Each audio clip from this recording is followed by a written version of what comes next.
नमस्कार, स्वागत है आपका ओंकार न्यूज पर। मैं आपके साथ रवि राजपूत। वहीं 4 बड़ी खबरों पर आज हम चर्चा करेंगे और उन 4 बड़ी खबरों की आपको एक एक बारीकी से आपको रूबरू कराएंगे। आपको बता दें कि आज 4 बड़ी खबरें। वही जो पहली खबर है, शरद पवार का सियासी संन्यास, यानी शरद पवार ने अब पूरी तरीके से एनसीपी से के अध्यक्ष पद छोड़ने का ऐलान कर दिया है। वहीं दूसरी खबर में कांग्रेस ने कर्नाटक में अपना घोषणा पत्र जारी कर दिया। वहीं कांग्रेस के घोषणा पत्र में महिलाओं का अधिक जिक्र है, यानी कांग्रेस पूरी तरीके से महिलाओं को साधने की कोशिश कर रही है कर्नाटक में। वहीं सीएम योगी आदित्यनाथ अतीक अहमद हत्याकांड के बाद अब पहुंचे हैं प्रयागराज। फिलहाल अतीक अहमद हत्याकांड के बाद पहली बार प्रयागराज पहुंचे हैं। निकाय चुनाव का प्रचार करने में जुटे हुए हैं। वहीं चौथी तस्वीर, आप दिल्ली के जंतर मंतर पर दंगल अभी भी जारी है। जो कुल मिलाकर रेसलर्स हैं वो दिल्ली के जंतर मंतर पर प्रदर्शन कर रहे हैं और लगातार आज इन्हीं 4 बड़ी खबरों पर आज हम चर्चा करेंगे। इसकी एक एक बारीकी से आपको रूबरू कराएंगे। तो वहीं बढ़ते हैं पहली खबर की ओर, जहां शरद पवार मंगलवार यानी आज राष्ट्रीय कांग्रेस पार्टी यानी एनसीपी का अध्यक्ष पद छोड़ने का ऐलान कर दिए हैं। वहीं पवार ने अभी पद छोड़ने की वजह नहीं बताई है। एनसीपी महाराष्ट्र के महाविकास आघाड़ी गठबंधन में सहयोगी है। 4 दिन पहले गुरुवार को शरद पवार ने कहा था कि रोटी पलटने का वक्त आ गया है। किसी ने मुझसे कहा कि रोटी सही समय पर पलटनी चाहिए, ना पलटे तो कड़वी हो जाती है। इस बयान पर अजीत पवार ने कहा कि नए चेहरों का आगे आना एनसीपी की परंपरा है। वहीं आपको बताते चले कि शरद पवार का जन्म 12 दिसंबर 1940 को हुआ था। पवार ने अपने सियासी सफर की शुरुआत कांग्रेस के साथ 1967 में की थी। वहीं 1984 में बारामती से उन्होंने पहली बार लोकसभा चुनाव जीता था। उन्होंने 20 मई 1999 को कांग्रेस से अलग होकर 25 मई 1999 को एनसीपी बनाई थी। शरद पवार, तारिक अनवर और पीए संगमा ने मिलकर एनसीपी का गठन किया था। ये तीनों पहले कांग्रेस में ही थे। उनके नाम महाराष्ट्र का सबसे यंग मुख्यमंत्री बनने का भी रिकॉर्ड है। 1993 में उन्होंने चौथी बार सीएम पद के रूप में शपथ ली थी। वहीं अपने राजनीतिक कैरियर में यूपीए सरकार में केंद्रीय मंत्री भी रह चुके हैं। इसके अलावा वे भारतीय क्रिकेट कंट्रोल बोर्ड यानी बीसीसीआई के अध्यक्ष भी रह चुके हैं। पवार 2005 से 2008 तक बीसीसीआई के चेयरमैन रहे और 2010 में आईसीसी के प्रेसिडेंट बने। वहीं पवार नेशनलिस्ट कांग्रेस पार्टी के प्रेसिडेंट हैं। अपनी राजनीतिक विरासत बेटी सुप्रिया सुले को सौंप चुके हैं। सुप्रिया एनसीपी की टॉप लीडर्स में से एक होने के साथ ही पिछले 2 बार में 2009-2014 में अपने पिता की सीट बारामती से सांसद हैं। यानी कि आज जब से शरद पवार ने एनसीपी के राष्ट्रीय अध्यक्ष पद से इस्तीफा देने के लिए कहा है, तब से महाराष्ट्र की राजनीति में उथल पुथल मचा हुआ। वहीं इस खबर पर अधिक जानकारी के लिए शिवसेना नेता ऋतुराज हमारे साथ जुड़ रहे हैं। आपको बता दें कि ऋतुराज जी, सवाल यही है कि अभी तक महाराष्ट्र की राजनीति में यह माना जा रहा था कि महाविकास आघाड़ी, जिसमें उद्धव गुट था, जिसमें एनसीपी थी, कांग्रेस थी, और उसमें सबसे बड़ा चेहरा और इस तीनों पार्टियों के गठबंधन का जो श्रेय जाता था वो शरद पवार को जाता था। अब शरद पवार जी ने इस्तीफा देने की बात कही है कि राष्ट्रीय अध्यक्ष पद से। फिलहाल इस पर क्या कुछ कहेंगी आप? देखिए, शरद पवार जी अगर इस्तीफा दे रहे हैं या उन्होंने दिया है, तो कहीं ना कहीं ये जो पिछले कुछ समय से जो अजीत पवार जी के साथ में प्रॉब्लम चल रही है, उसी का परिणाम है। उन्होंने खुद कह भी दिया था कि रोटी पलटने का समय आ चुका है और समय पे रोटी पलटी जाएगी। तो शायद उनका पार्टी टूटने से बेहतर था उन्होंने इस्तीफा देना ठीक समझा।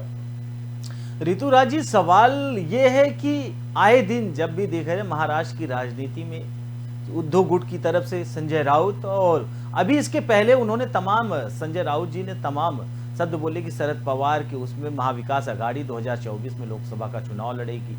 क्या आपको लगता है कि अब एनसीपी का कमान किसके कंधों पर सौंपा जाएगा, सुप्रिया सुले या फिर अजीत पवार? देखिए, जहां तक है कि सुप्रिया सुले को वो पहले ही अपनी सीट से चुनाव लड़वा करके सांसद बना चुके हैं, और जहां तक राजनीतिक विरासत की बात है तो सुप्रिया जी के पास ही जाने की संभावना है।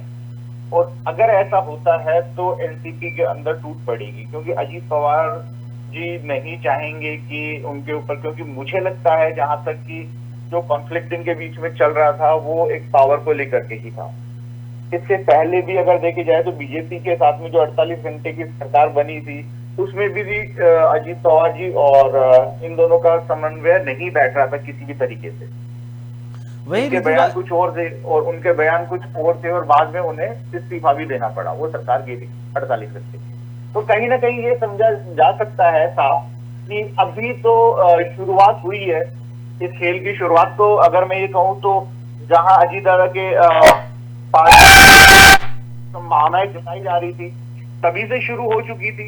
अब देखना है कि ये खेल जो है वो किस ओर लेके जाता है। बिल्कुल। बाकी पवार साहब जो है राजनीति के मंजे हुए खिलाड़ी हैं, वो काफी टाइम से अच्छी राजनीति करते आए हैं, तो उनको एक्सपीरियंस है और शायद वो अपने इस एक्सपीरियंस का कहीं ना कहीं इस्तेमाल जरूर करेंगे। फिलहाल ऋतुराज जी, इसके पहले अभी तक अगर एनसीपी, कांग्रेस या फिर उद्धव गुट शिवसेना की अगर हम बात करें तो सब कुछ ठीक चल रहा था, सारी चीजें चल रही थी। ये माना जा रहा था कि आने वाले कल में जो विधानसभा और लोकसभा के चुनाव हैं, महाविकास आघाड़ी के नेतृत्व में ही ये चुनाव लड़े जाएंगे। लेकिन अचानक शरद पवार का इस्तीफा देना किन बातों को संकेत दे रहा है? देखिए, जहां तक है कि सरकार जो बनेगी वो वापसी बीजेपी और शिवसेना की सरकार बनेगी यहाँ पे शिंदे गुट के साथ में, क्योंकि कांग्रेस जो है वो खुद अभी तय नहीं कर पा रही कि उन्हें करना क्या है। इसके अलावा जो एनसीपी है, एनसीपी किसी भी समय दो फाड़ हो सकती है, तो उसका भी कोई अंदाजा नहीं है। और जहां तक उद्धव साहब के गुट की बात है तो वहां अभी कुछ निर्णय मुझे तो नहीं लगता कि जिस हिसाब से वो बोल रहे हैं या जिस हिसाब से वो बड़बोले कुछ भाषण आते हैं या वक्तव्य आते हैं, उनके आधार पे नहीं लगता कि उनका कुछ होगा। बिल्कुल, सवाल यही है ऋतुराज जी कि समय समय पर जो बीच में शरद पवार एक ऐसे बड़े वरिष्ठ नेता थे जिनका सम्मान चाहे शिवसेना के नेता हो, उद्धव गुट के नेता हो या कांग्रेस के नेता हो, सभी करते थे, उनकी बातों को मानते थे। सवाल यही है कि अब उद्धव और इधर कांग्रेस गुट और एनसीपी यानी कि शरद पवार के न रहने से क्या ये गठबंधन आपको लगता है कि आगे बरकरार रहेगा?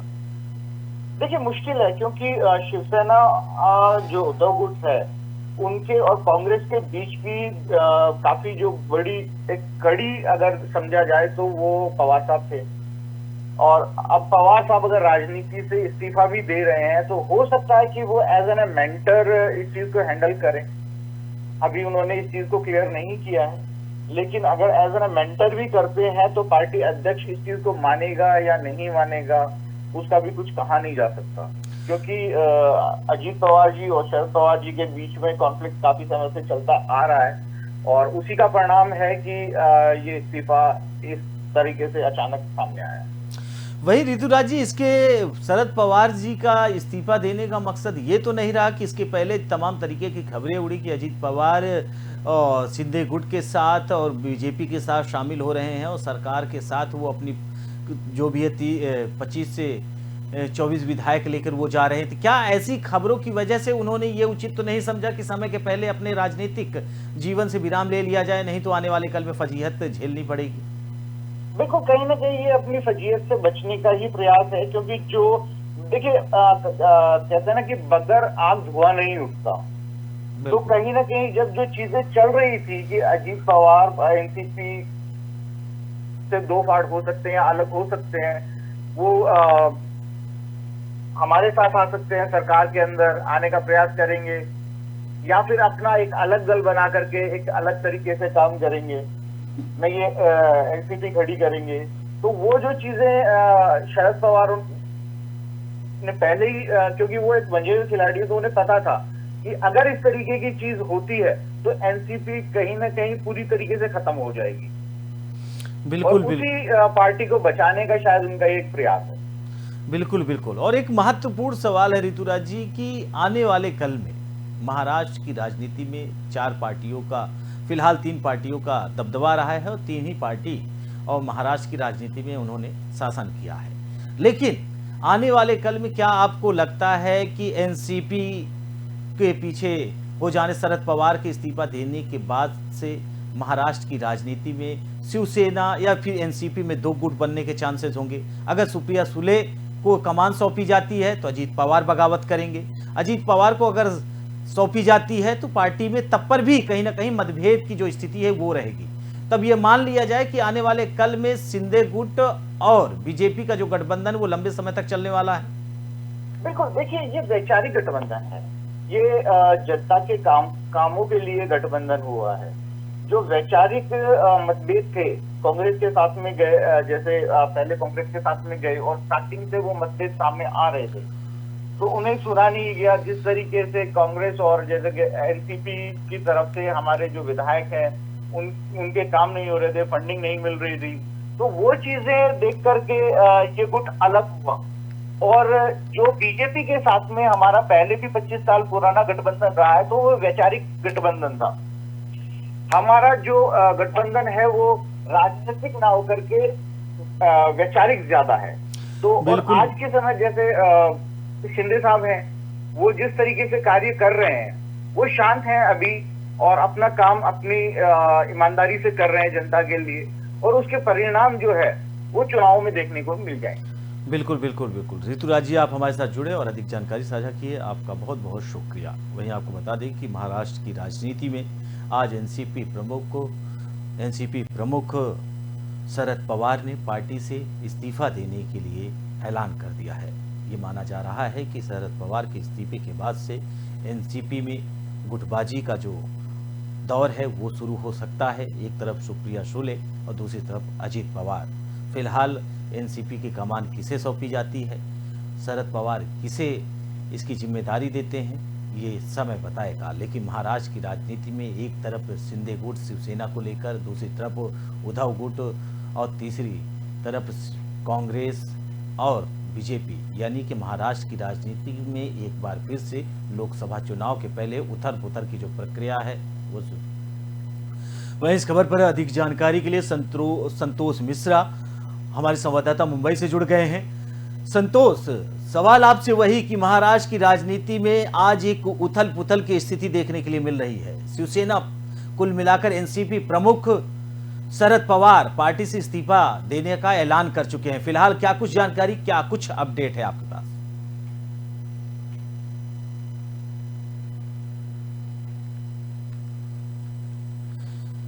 संतोष जी, हमारी आवाज पहुंच रही है? पद से इस्तीफा देने की खबर फैली जी जी। तब से लगातार नेताओं में मंथन चल रहा है और अभी कुछ समय पहले शरद पवार मीडिया से रूबरू हुए और उन्होंने अपने इस्तीफे की बात बताई। हालांकि बहुत सारे पार्टी के जो बड़े नेता हैं वो लगातार इस बात पे अड़े हुए हैं कि एक बार पुनः शरद पवार को इस पर विचार करना चाहिए और वापस अपने पद पर बने रहना चाहिए। बिल्कुल बिल्कुल बिल्कुल। संतोष, आप हमारे साथ जुड़े, आपका बहुत बहुत शुक्रिया, आपने अधिक जानकारी साझा की। आपको बता दें कि एनसीपी प्रमुख शरद पवार ने इस्तीफा देने का ऐलान कर दिया है और उसके बाद राजनीतिक गलियारों में हलचल तेज हो गई है।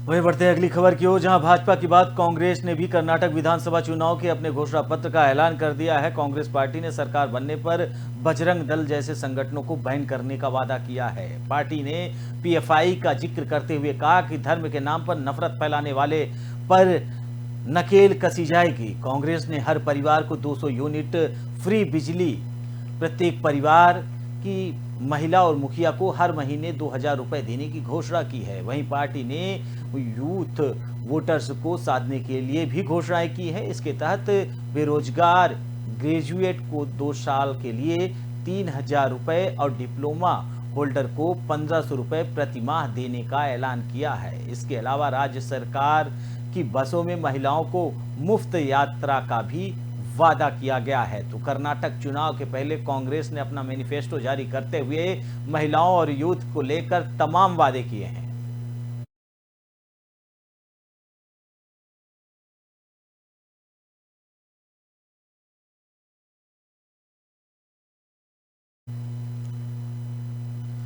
वहीं बढ़ते हैं अगली खबर की ओर, जहां सीएम योगी आदित्यनाथ चुनाव प्रचार के लिए मंगलवार यानी आज प्रयागराज पहुंचे। अतीक अशरफ हत्याकांड के बाद यह योगी का प्रयागराज दौरा पहला है।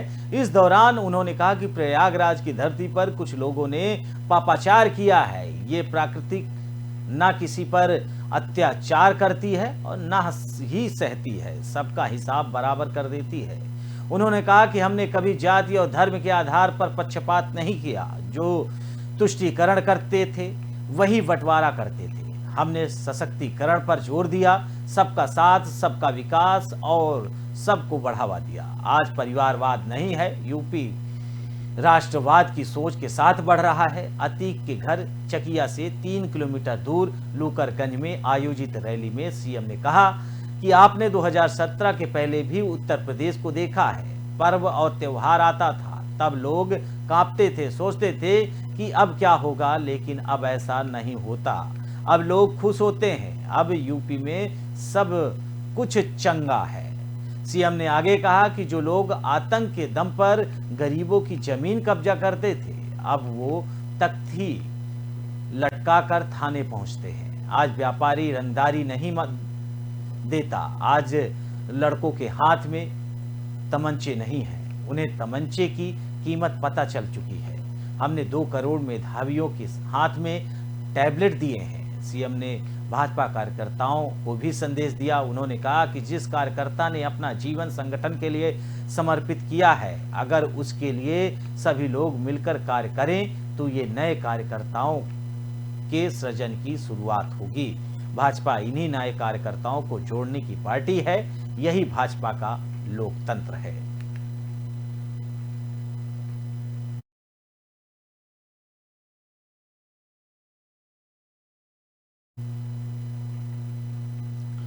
वहीं कुश्ती महासंघ के अध्यक्ष ब्रजभूषण शरण सिंह के खिलाफ पहलवानों का धरना अभी भी जारी है। जंतर मंतर पर हो रहे इस प्रदर्शन को सोमवार को 9 दिन हो गए। इस बीच पहलवान कई बार प्रेस कॉन्फ्रेंस कर चुके हैं और कहते रहे हैं कि उनकी लड़ाई WFI अध्यक्ष को जेल भेजने को लेकर है, इन्हें सजा दिलाने को लेकर है। वह FIR तक ही सीमित नहीं थी। पहलवानों ने महासंघ के अध्यक्ष पर यौन शोषण का आरोप लगाया था, जिसके आधार पर सुप्रीम कोर्ट के हस्तक्षेप के बाद दिल्ली पुलिस ने 6 दिन बाद FIR दर्ज की थी। लगातार चल रहे इस मामले के बीच सोमवार को ब्रजभूषण शरण सिंह से आज तक ब्रजभूषण शरण सिंह ने कहा कि हमें किसी भी तरीके से किसी भी प्रकार का कोई डर नहीं है, क्योंकि हम सत्य और निर्भीक और निष्पक्ष के आधार पर काम करते हैं। हमने सभी खिलाड़ियों को एक साथ लेकर चलने की बात कही थी, लेकिन ये हरियाणा के खिलाड़ी भेदभाव पर यकीन करते हैं।